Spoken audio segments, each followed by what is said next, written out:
I was hoping we could combo him to dead before he actually attacked me. Oh, no, we just need one more. Oh, one more combo should do it. Oh, no. It's got like super defenses now. What is going on, everybody? Welcome back to Moonlighter. I'm your host, the Birdman known as Falcon. We did the first video on this bad boy here. I enjoyed my time with it. You guys wanted to see a bit more, so it works out splendidly.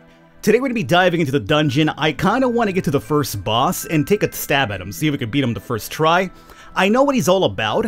I saw him in the press demo, so he did kick my ass in the press demo, but mainly because I wasn't aware of his pattern. I do kind of remember his pattern a little bits here, so I'm hoping we can have a pretty successful run at him. We're 100 HP. Now, I don't know if we could ever increase our HP beyond 100. I imagine probably you could at some point, but with the press demo, I never got to that point. Maybe there's a particular type of, maybe defense. Maybe with defense equipment you could raise it. Not really sure. But either way, Golem Dungeon 1, so this time we could go all the way to the very end if we want to. So let's start off by just running through here. Got a couple of jellies. Which is fine if we're trying to acquire, obviously, some more potions from Eris, aka Dr. Quinn.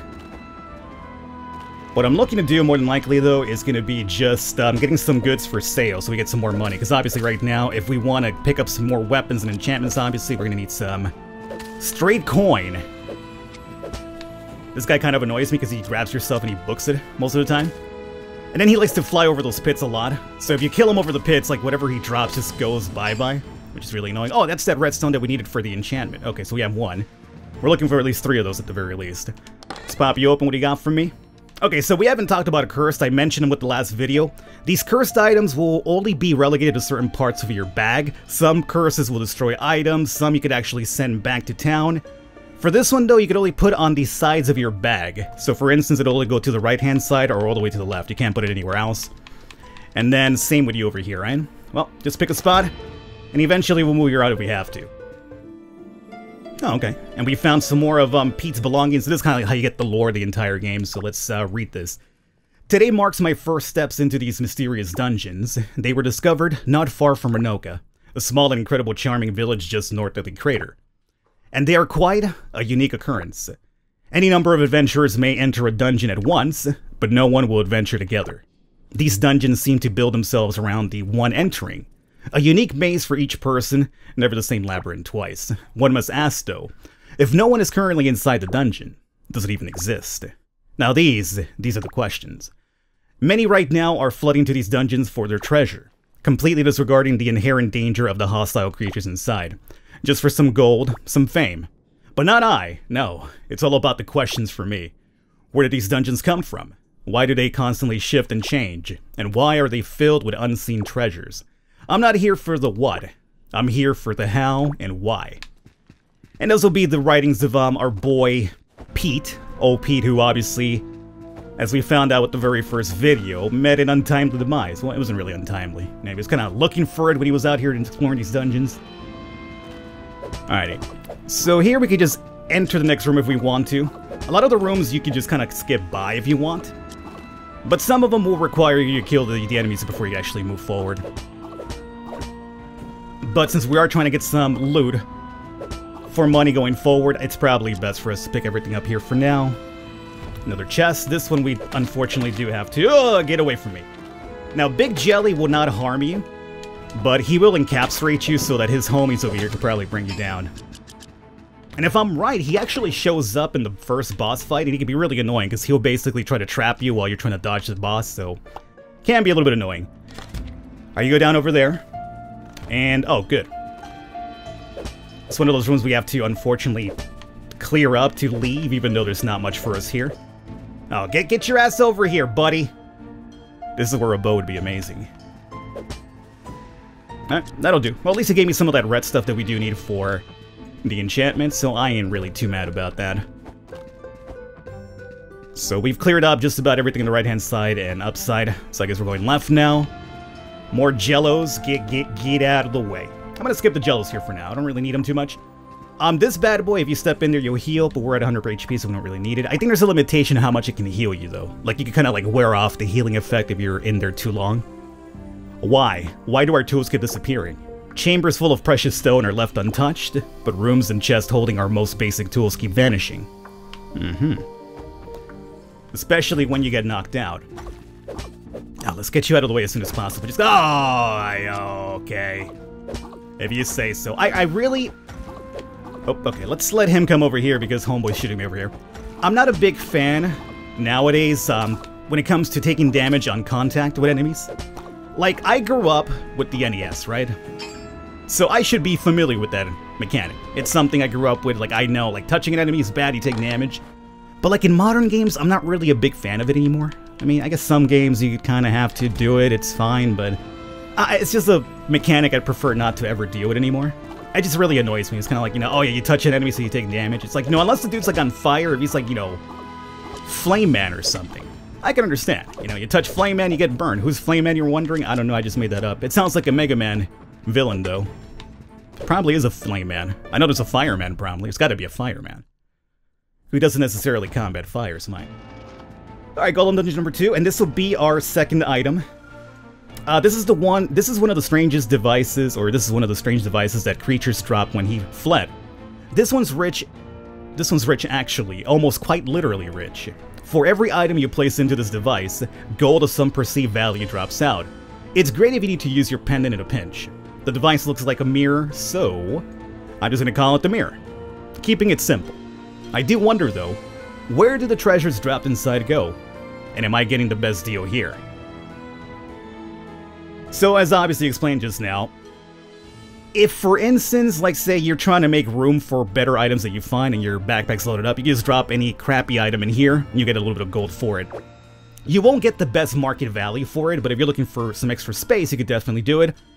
Or if you're trying to get rid of a cursed item, or maybe you want to get enough gold to open up like a portal or something, you could definitely just throw items in there, get your gold up, and then escape that way.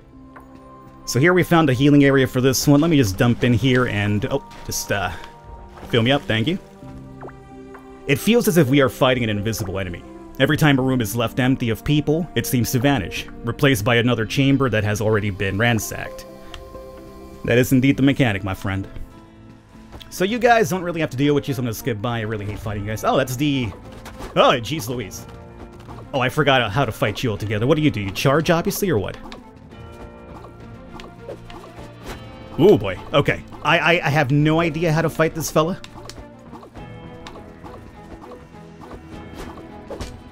Okay, let him fall and then you hit him. I got it now. Okay. Now, fortunately, we do have a heal pool over there, so I'll probably use that. So this guy, you just wait for your turn to strike and then attack him. Got it. And can I just swing over there? Yeah, I can. Perfect. The sword's got deceptive range, I gotta say. Even for a short sword. And that's our third floor right there. Now, there's rooms that we haven't explored, obviously. I kind of want to explore them, but I did mention my goal right now is to at least get us to the boss. So that's going to be kind of like my prerogative right now. Get to the boss. Let me just heal up for this third floor. Okay. More importantly, if I go to the other rooms, I know I'll just find more items, and then we have to play inventory keeper over here, which I'm hoping not to do. If I have to do any sort of inventory management, I'll probably try to cut it off of the video, so you don't see me over here trying to just finagle that inventory around. Alright, third floor it is. So this is where technically the boss for this dungeon is going to be at. I'm just calling him the boss. I'm not sure if there's anything beyond his room. Although I'm guessing probably there is not. And, that's intriguing. For some reason my map isn't coming up. Okay, well, this will be the other item we need. Oh, it's not letting me leave until I pick up this, which is a required item. This is going to be like the fancier version of the pendant for escape. One more item dropped by that strange jelly creature. This one is a little more straightforward than the mirror. Similar to our pendants, if given enough gold, we can portal to safety. But, and this is a big but, giggity, oh, Pete, me and you share the same type of, immature humor, apparently. The portal remains open after use, meaning one may travel back to the very spot they departed from. Simply amazing, very convenient. For the time being, let's call it the Catalyst. Quick tip, Catalyst requires quite a bit more gold than our pendants. And I believe this one requires 2,000, yeah, 2,000. So, Again, if you either have the money already, you're good to go. But otherwise, what you could do is just dump a bunch of items into the mirror, go 2,000, go up to 2,000, I should say, and then port back if you feel like you need to recharge before a boss fight. Or maybe you have some really good items on yourself and you're trying to just take them back home. That's one way to do it. So we might do that if we need it before we jump into this boss fight. I guess for now we'll just probably go up. Can I bring my map up now? Yeah, I can. So it was forcing me definitely to apparently pick up that item before I could check the map out. Alrighty, this is I really don't like this charging dude, so I'm gonna skip by because I think we can skip by him. Alright, so we have a heal pool. So if you're ready for the boss, we'll come back here first, and... Oh, that's the boss fight right there. Quite a bit of annoying room, huh? This guy in particular is very annoying, the guys who are shooting like with the shield. The only way you could hurt them, if I'm right, is by hitting them in the backside. You see a little exposed crystal back there? We should probably get rid of those small minions first, and then we'll just dodge around these dudes. Up. Red jelly. And this is definitely where a little bit of extra power could be useful, because like the further into the dungeons you get, the more HP these enemies have, as you can see right now. It takes a lot more hits to bring them down. Oh. Slick dodge. Minions, out of the way, please. Huh. For some reason, I thought you only shot once and then you had to reload. That guy shot twice, though. Who shot first? Star Wars, baby. Alright. Let me just run around these dudes. Do your little shoot thing. Perfect. Nah. Missed that one completely. Alright, come on. Oh, I could just even not have you shoot. Just turn around and use the iframes for... Ah, the contact damage. God, I really hate that so much. Really hate it. You're almost down, though. Ah, come on. One more? There it is. So, here's our boss fight. So, I have a couple of options here. Bring up that portal, go back home, drop some stuff off. I think we're gonna go in straight up and just go for it. Now, this is one of the cursed items. This one's very good because this one, whenever you see how it's pointing, like, you know, the diagonal pattern? Whatever item it points to, you immediately send back home. So, it can be very useful if you have, like, a rare item you're trying not to get rid of. So, I guess for now, we'll just place you here. This one destroys one curse from an item. So, for instance, this, you see how this over here, we can't move it anywhere else? It's got to be down here, right? What I could do then is then just bring that over there. And you saw how by moving this book over here, it destroyed the curse of this guy, which is great because now we can just stack those two together, which is perfect. This one's a bit annoying because this one is, I believe, item breaks if you receive too many hits. So if I get beat up, this will break. And the rune tool, I think, is actually kind of rare. So what I'll do is we have two more items for home? Perfect. Let's bring you up to here. And then we'll move you to send those rune tombs home by placing you there. And there it is. It goes instantly to my chest back home, which is amazing. Alright, you know what? Change of plans. Before we actually fight him, just in case he does actually beat me down, I don't want to lose all the items that we do have, because we have some really good stuff that I need for sale anyway. So I'm going to just dump all the stuff into my shop really quickly, and then we'll jump back into the portal and fight the boss. So if you give me a second here, we'll undertake that fight. But believe me, we are fighting him. Alrighty, so we're good to go. I just dumped everything off, just in case for whatever reason he beats me down. We don't lose the items. Had to use a little bit of money to kind of get that war portal back and forth a little bit. That's fine. We can always make money by just acquiring goods. So this will be the first boss, the old Golem.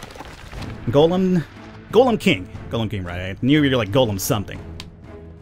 So let's start off over here by beating you down like so, right? This is kind of what you do. You bring down those rocks, and then that's what we have to worry about. This arm that's loading up. You gotta dodge through, and then you're gonna swing to the left. And then on the way back, we have to roll through. Perfect. Now get those rocks out of the way, thank you. Sending a little jelly. Now next part of the attack's gonna be to start sending that big old arm after me. So we gotta dodge through. Get a couple of hits in there.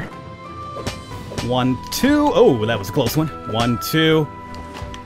I think we could probably get 3 in there, but I don't want to chance it.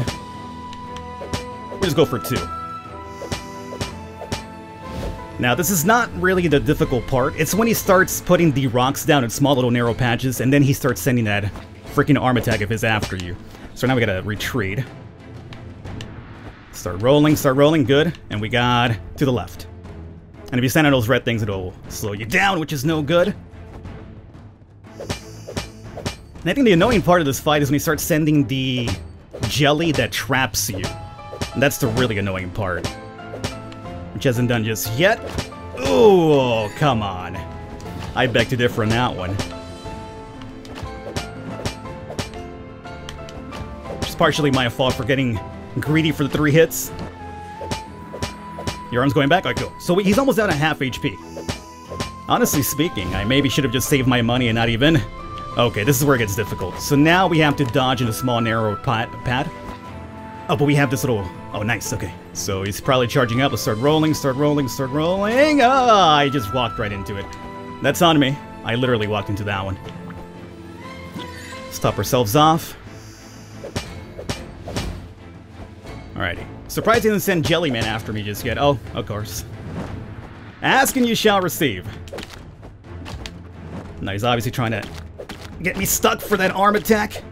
Jelly's done. Perfect. Oh, come on, dude. You dodge him when you're not being jellified?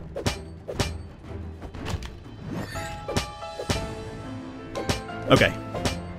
Say under half HP at this point. We have 2 more potions. And to be honest with you, I've done a pretty good job of dodging most of his really strong attacks. The only ones that I've actually taken damage on are just really on me. Just silly dodging on my part. I literally walked into his arm once, so... Got no one to blame but myself.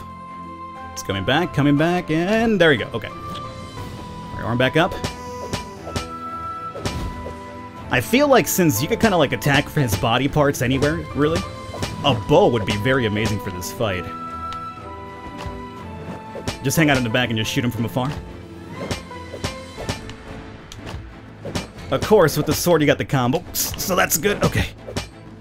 Okay. Arms calling back. Okay, we got this, guys. I'm fairly confident about this one here.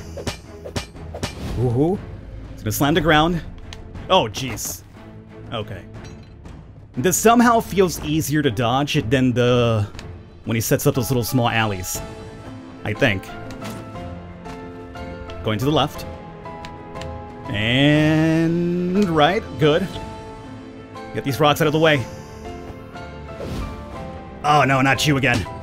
We're so close to beating him. Get away. No, not right now.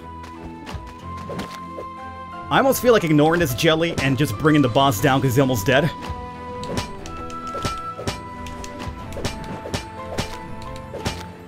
Ow! Get away. Okay, brought him down.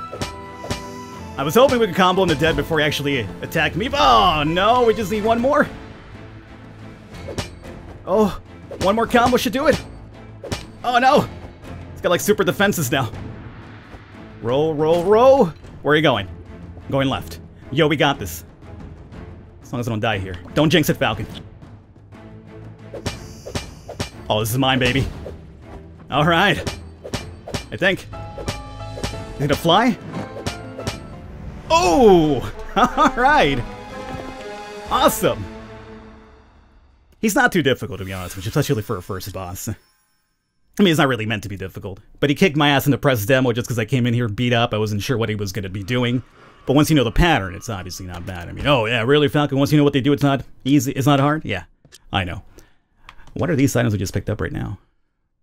Golem King Energy Crystal. Ooh. A huge crystal with enough energy to power the enormous Golem King. I wonder if there is, like I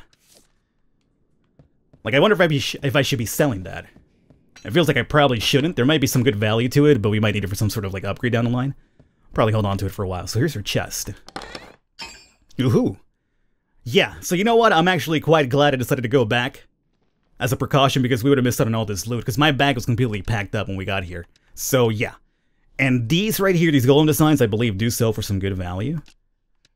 Because a lot of these are dropped by the level, or the stage, or the, I guess, where the hell we got? Dungeon level 3 enemies. And those do give good money from the press demo, so that's great. So yeah, I'm glad we went back. I would have missed out on all this loot. So that's about it, right?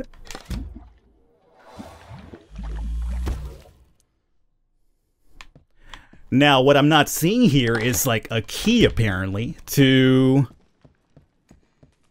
open up the 5th dungeon. What is this white light here? Is this... Oh, that's your eyeball, right. I can move your eyeball around? That's pretty neat. Yeah! So it totally does open up one of the locks. Yeah! Alright.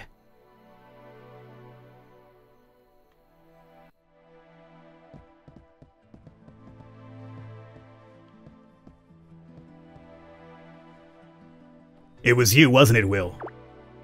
The one who defeated the Golem King. How do you know about the Golem King? Boy, you put yourself in such unnecessary danger. Well, I guess, technically speaking, everybody should know of the 4 bosses in the 4 dungeons. Nobody knows about the 5th one. Okay. So I guess a lot of people had fought the Golem King. Nobody's ever brought him down, but your boy Will. A lock in the door opened. Maybe Pete was onto something.